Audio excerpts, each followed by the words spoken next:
अब तक थॉर और ओडिन के साथ हुए महायुद्ध के बाद गॉडजिला का नया मालिक किंग इन ब्लैक एसगार्ड के वर्ल्ड ट्री याग्ड्रसिल पर अपना कब्जा जमा चुका है, जिससे मार्वल यूनिवर्स के हर एक जीव के अंदर नल के काले सिम्बियोट की परछाई पैदा होने लगी है।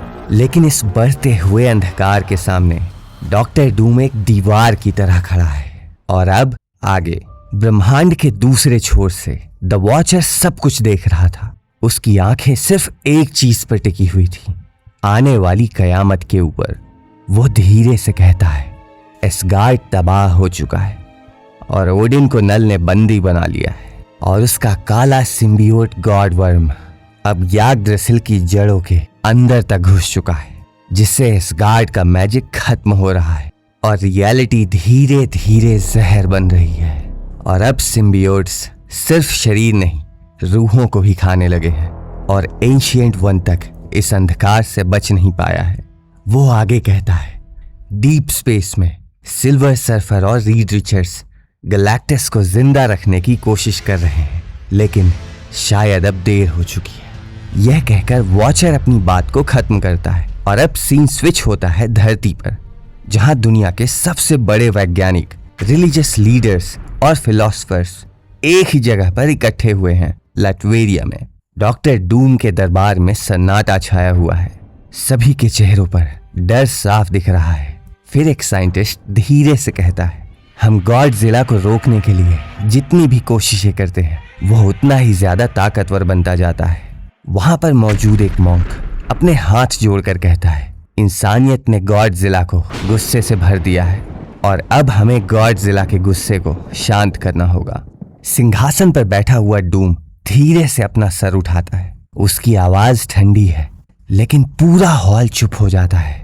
वो कहता है, मुझे ज्यादा बोलने वाले लोग पसंद नहीं आते हैं। सभी एक दूसरे की तरफ देखने लगते हैं। एक आदमी घबरा कर पूछता है, तो सोल्यूशन क्या है? यह एलियन सिम्बियोट जो हमारे अंदर फैल रहा है, उसको कैसे रोकेंगे? डूम धीरे से खड़ा होता है। उसका क्लोक हवा में लहराने लगता है।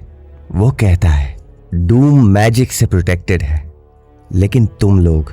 वो रुकता है और धीरे से हॉल की तरफ मुड़ता है और आगे कहता है, तुम्हारे दिलों के पास जो सिम्बियोट बढ़ रहा है, उससे तुम नहीं बच पाओगे। हॉल में हर तरफ अफरा तफरी मच जाती है। एक प्रीस्ट घबरा कर पूछता है, लेकिन आपने कहा था आप हमें बचाएंगे। डूम धीरे से मुड़ता है। उसकी आंखें मास्क के अंदर चमक उठती हैं और वो कहता है, मैंने ये नहीं कहा था, मैंने कहा था डूम पूरे ब्रह्मांड को बचाएगा। ब्रह्मांड के दूसरे छोर से वॉचर डूम की सारी बातें सुन रहा था और फिर वो धीरे से कहता है, डॉक्टर डूम खुद कयामत का दूसरा नाम है, लेकिन गॉडजिला अब धरती के करीब पहुंच चुका है। और तभी अंतरिक्ष की गहरी खामोशी में गॉडजिला का विशाल शरीर सितारों के बीच में तैरता हुआ दिखाई देता है। उसकी आंखों में जलती हुई आग मानो पूरे ब्रह्मांड को चेतावनी दे रही है। लेकिन जैसे ही वो मार्स के करीब पहुंचता है, अचानक से एक भयंकर ऊर्जा विस्फोट सीधा गॉडजिला के शरीर से टकराता है। हमला इतना शक्तिशाली था जिससे गॉडजिला लड़खड़ा जाता है। उसके चारों तरफ टूटते हुए उल्का पिंड का तूफान फैल जाता है और फिर उस सुनसान लाल ग्रह के ऊपर धूल के बीच से एक परछाई उभरती है और मैग्नीटो का चेहरा धीरे धीरे सामने उभरता है। उसकी आंखें पागलपन से चमक रही हैं। उसके आसपास विशाल चट्टानें हवा में तैरने लगती हैं। मैग्नीटो अपने दोनों हाथों को फैला देता है और कहता है, मैं तुम्हारा अंत नहीं चाहता गॉडजिला, लेकिन अगर तुमने मेरी बात अनसुनी की तो आज इस ग्रह अराको पर मैं तुम्हारा काम तमाम कर दूंगा। और यहाँ पर हमें बताया जाता है 6 साल पहले जब ओमेगा म्यूटेंट्स ने मार्स को टेराफॉर्म करके अपना नया घर बसाया था, तब उन्होंने मार्स को एक नई पहचान दी थी और एक नया नाम, अराको। एक ऐसी दुनिया जहां म्यूटेंट जाति बिना डर के रह सके। लेकिन पिछले महीने एसगार्ड में हुए महायुद्ध के बाद म्यूटेंट प्रजाति फिर से यहाँ वापस लौट आई थी। उन्हें लगा था कि वह कयामत को पीछे छोड़ आए हैं, लेकिन आज वही अंधेरा, वही विनाश फिर से उनके दरवाजे पर आ खड़ा हुआ है। और अब back to the story. Magneto अपने दोनों हाथ फैला देता है। हजारों पत्थर और चट्टानों के टुकड़े गॉडजिला की तरफ टूट पड़ते हैं। विस्फोट इतना भयंकर होता है जिससे अराको का आसमान लाल रंग से भर जाता है। गॉडजिला का विशाल शरीर हवा में लड़खड़ाता है और फिर वो मुंह के बल सीधा अराको की सतह पर जा टकराता है। उसकी टक्कर से पूरा ग्रह कांप उठता है और जमीन में हजारों किलोमीटर लंबी दरारें पड़ जाती हैं। लेकिन मैग्नीटो अकेला नहीं आया था, उसके साथ आए थे उसके दोस्त, सबसे खतरनाक omega level mutants Iceman, Jean Grey और फैंटास्टिक फोर। और उनके साथ वहां पर मौजूद थे प्राचीन अराकी जाति के म्यूटेंट्स जो कई सदियों से डीमन से लड़ते आए थे। तभी ह्यूमन टॉर्च कहता है, मुझे इस छिपकली की परछाई से भी घिन आती है। स्टॉर्म कहती है, Ben, it's clobbering time. Ben Grimm गुस्से में अपने हाथ भींचता है, लेकिन डर उसके चेहरे पर साफ मौजूद है। वो कहता है, एक बार को मैं हल्क से भिड़ जाऊं, लेकिन पिछले युद्ध में इस छिपकली ने मेरा फालूदा बना दिया था। पास खड़ा हुआ साइक्लॉप्स अपने वाइजर को एक्टिवेट करता है और कहता है, एसगार्ड के रेनबो ब्रिज पर इस छिपकली ने हमें हरा दिया था और अगर हमने इसे यहाँ पर नहीं रोका तो हम धरती पर इसे रोकने लायक भी नहीं बचेंगे। तभी सू स्ट्रॉम शांत आवाज में कहती है, घबराओ मत, हर्बी ने कंफर्म किया है किंग गिदोरा हील हो चुका है और शायद हमारी मदद करने भी आ सकता है। यह सुनते ही आइसमैन आगे बढ़ता है और कहता है, धरती पर मैं कभी अपनी असली ताकत नहीं दिखा पाया, लेकिन आज अराको पर मैं इस नामुराद छिपकली की बर्फ की सिल्ली बना डालूंगा। और तभी उसका शरीर बढ़ने लगता है और बढ़ता ही चला जाता है और कुछ ही पलों में आइसमैन खुद को गॉडजिला के बराबर कर लेता है। अब अराको की जमीन पर दो टाइटन्स एक दूसरे के सामने खड़े थे। आइसमैन गुस्से में दहाड़ता है, नामुराद छिपकली।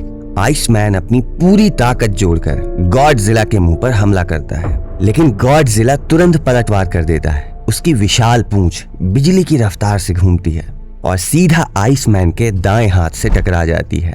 आइसमैन का पूरा हाथ कांच की तरह टूटकर बिखर जाता है। बर्फ के सैकड़ों टुकड़े अराको की जमीन पर गिरने लगते हैं। दूर से बेन ग्रिम चीखता है, सू, जल्दी से शील्ड्स बनाओ। और तभी साइक्लॉप्स अपने वाइजर को खोल देता है। उसकी ऑप्टिक बीम्स गॉडजिला के पूरे शरीर को घेर लेती हैं और उसके साथ खड़ी जीन ग्रे टेलीकिनेटिक फोर्स से गॉडजिला को पीछे ढकेलने लगती है। लेकिन कुछ गलत हो रहा था। नल का काला इन्फेक्शन धीरे धीरे स्कॉट के शरीर पर चढ़ने लगता है। सिम्बियोट्स उसकी गर्दन और आंखों पर फैलने लगते हैं। स्कॉट खांसता है और फिर जमीन पर गिर पड़ता है। जीन घबरा कर उसकी तरफ दौड़ती है, स्कॉट, हिम्मत रखो, मैं तुम्हें इस सिम्बियोट से आजाद कर दूंगी। लेकिन तभी स्कॉट के गले से एक और आवाज निकलती है। यह नल की आवाज थी। वो कहता है, जीन, अगर तुमने अपने मजनू के शरीर से सिम्बियोट्स हटा दिए तो तुम्हारा मजनू चल बसेगा। जीन घबरा जाती है। वो कहती है, अगर तुम्हें कुछ भी हुआ तो मैं तुम्हें एटम बाय एटम फिर से क्रिएट कर दूंगी। लेकिन तब तक देर हो चुकी थी। काला इन्फेक्शन जीन के शरीर पर भी फैलने लगता है। वो जोर से खांसने लगती है और स्कॉट के पास ही गिर पड़ती है। यह सब देखकर पास खड़ा हुआ अराकी म्यूटेंट सोबुनार पूरी तरह से बौखला जाता है और कहता है, धरती की इस नामुराद छिपकली ने अराको को चैलेंज किया है, अब इसका हिसाब बराबर होगा। और तभी सोबुनार अपने अंदर छुपे हुए समुंदर को आजाद कर देता है। अराको का बैटलफील्ड पानी से भरने लगता है। विशाल समुद्री लहरें गॉडजिला को चारों तरफ से घेर लेती हैं और उन लहरों के बीच से एक भयंकर समुद्री जीव उभरता है। उसके विशाल टेंटिकल्स गॉडजिला को जकड़ने लगते हैं। गॉडजिला तेजी से दहाड़ता है और खुद को शिकंजे से आजाद कर लेता है और अगले ही पल वो उस समुद्री राक्षस का जबड़ा पकड़ लेता है और एक ही झटके में गॉडजिला उसका पूरा जबड़ा उखाड़ देता है और बेचारा समुद्री प्राणी जमीन पर बेजान होकर गिरता है। गॉडजिला आसमान की तरफ देखता है और दहाड़ता है जैसे वो अपनी जीत का जश्न मना रहा है।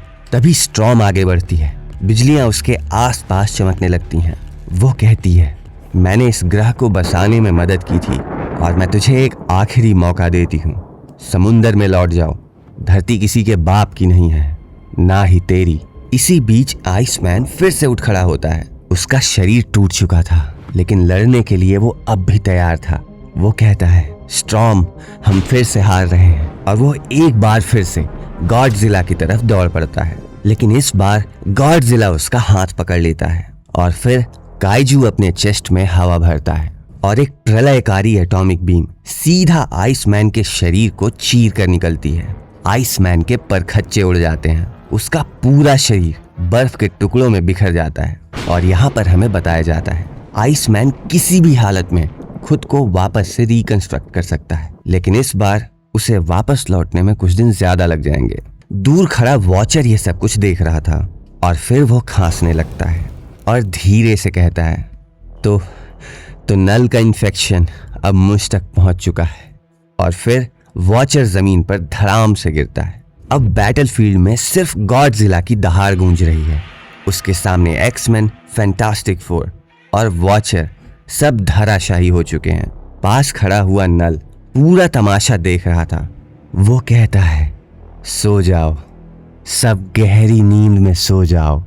नल के पीछे ओडिन, मैग्नीटो और ब्लैक पैंथर सभी सिम्बियोट्स की जंजीरों में जकड़े हुए हैं। नल अपने हाथ फैलाकर कहता है, यह मेरा गार्डन ऑफ क्राउन है और यहाँ मुझे सिर्फ शांति चाहिए। लेकिन तभी नल अचानक से रुक जाता है, उसकी मुस्कान गायब हो जाती है। वो इधर उधर देखता है और चीखता है, सब मेरे गुलाम बन चुके हैं, लेकिन एक बादशाह भी यहाँ नहीं है। वो गुस्से में चीखता है, डॉक्टर डूम कहाँ है? उसकी आवाज पूरे ब्रह्मांड में गूंज उठती है। दूसरी तरफ डूम ये पूरा तमाशा शांत खड़ा देख रहा था। उसकी आंखों में सिर्फ क्रोध है। वो धीरे से आसमान की तरफ देखता है और कहता है, क्या नाम है तेरा?